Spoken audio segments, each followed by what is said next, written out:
Tonight's hearing wasn't just tense, it looked like a full-blown credibility collapse unfolding in real time, with Jim Jordan hammering Jack Smith over the Cassidy Hutchinson January 6 testimony and exposing what critics say are serious cracks in one of the most heavily publicized narratives in modern politics. In a matter of minutes, the exchange spirals into a brutal fight over hearsay, missing confirmation, conflicting witness accounts, and the kind of courtroom standards that suddenly seem optional when the cameras are rolling. You can feel the pressure building, dodged answers, careful wording, and the unmistakable look of a legal and political operation trying to contain the damage before the public sees how shaky parts of this story may really be. If this testimony was treated as a bombshell, why are so many basic credibility questions still hanging in the air? Stay with me, because in the next clip, Jack Smith's own words are about to reveal details that could completely change how people see this entire showdown. And if you want more breakdowns like this, like the video and subscribe to the channel. Gentleman yields back. Mr. Smith, is Cassidy Hutchinson a liar?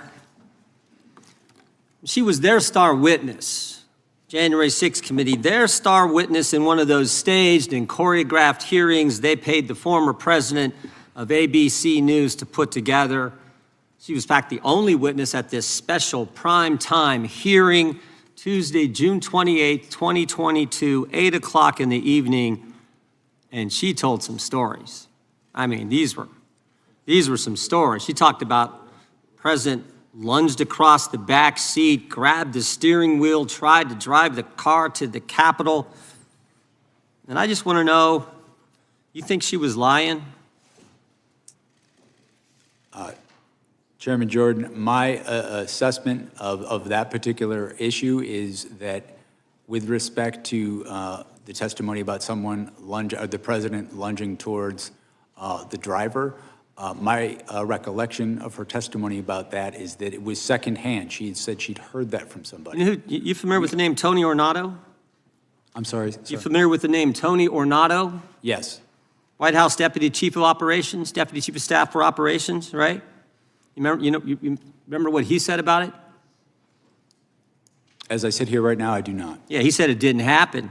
How about Bobby Engel? You familiar with that name? Yes, I am. Secret Service agent who was actually in the car that day. You know what he said? He said it didn't happen. And they both said the first time they ever heard this story was when Ms. Hutchinson testified in the primetime hearing as their star witness of the January 6th committee. By the way, did you ever confirm her testimony about this particular incident?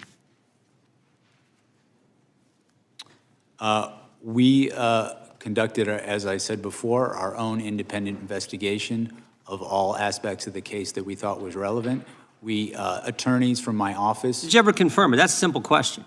Well, we interviewed her, I should say, attorneys in my office before. Did you ever confirm the president leaping across the seat, grabbing the steering wheel, this whole concoction she brought up in the January 6th hearing? Did you ever confirm that? Right. We interviewed another firsthand witness who was in the car who did not confirm that had happened, but also in your deposition to the committee last month, Mr. Smith, you said this: my recollection with Ms. Hutchinson was a number of the things that she gave evidence on were secondhand hearsay. You remember making that statement to us last month in the deposition? I did, and I was referring particularly to what we're talking about now. Yeah, and you also said Ms. Hutchinson, regarding this particular claim, was a second or even third-hand witness. We asked you, if you were a defense attorney, how would you handle cross-examining her if she was on the witness stand? And you said, if I were a defense attorney and Ms. Hutchinson were a witness, the first thing I would do was seek to preclude her testimony because it was hearsay. You remember saying all that? Yes, that's correct, sir. That's correct, right? Were you going to put her on the witness stand if you ever got to trial? We had not made final determinations as to who we were going to call as a witness. We had a large... You were still considering her? We had a large choice of witnesses in this case. Are you familiar with what Washington Post reporters Carol Leonnig and Aaron Davis said in their book? They did this book, 300-some pages book on Chronicle and the whole investigation at the Justice Department. And here's what they said on page 310. They said, Jack Smith had wondered whether some of Hutchinson's claims might be relied upon at trial. Still, at one point, Smith told the elections team he wasn't ready to give up on Hutchinson's account. Ultimately, however, Trump administration officials uniformly, fiercely disputed her accounts under oath. Prosecutors on your team told Smith they wouldn't want to use Hutchinson as a witness in court, and Smith agreed. Are Carol Leonnig and Aaron Davis, who wrote this, are they lying?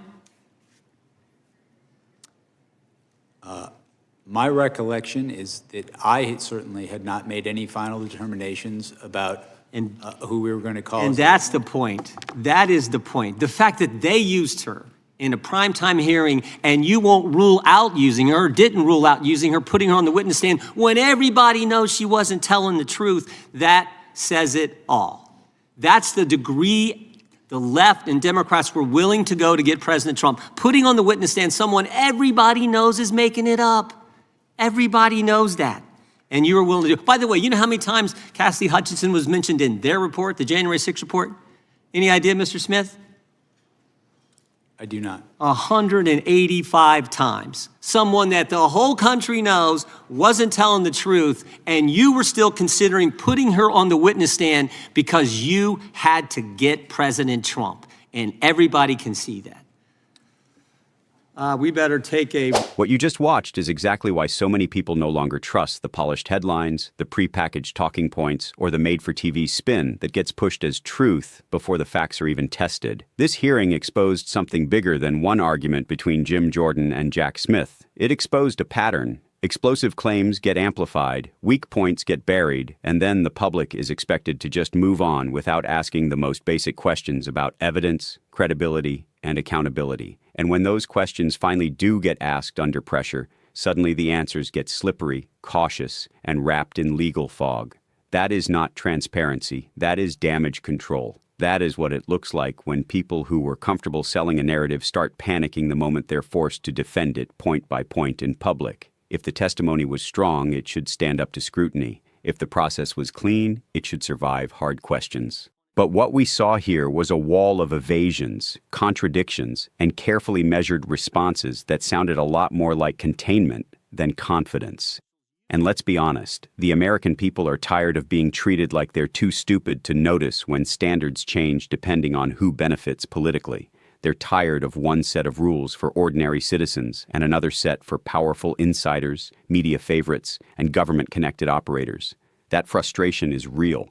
And it's exactly why independent commentary like this matters. So if you're sick of the spin, if you're tired of watching institutions act like accountability is optional, and if you want more videos that actually break these hearings down line by line instead of repeating party-approved talking points, then now is the time to back this channel. Hit like so this video gets pushed to more people who need to see it. Subscribe so you don't miss the next breakdown, because these hearings are not slowing down, and neither are we. Drop your thoughts in the comments. Do you think this was a serious credibility problem, or just another example of political theater hiding behind legal language? And most importantly, share this video with someone who still thinks the full story is what they hear in a 20-second clip. The only way this kind of analysis grows is if viewers like you help push it forward. We're going to keep calling this out, keep digging into the transcripts, and keep exposing the gaps they hope nobody notices. Stay loud, stay sharp, and stay tuned.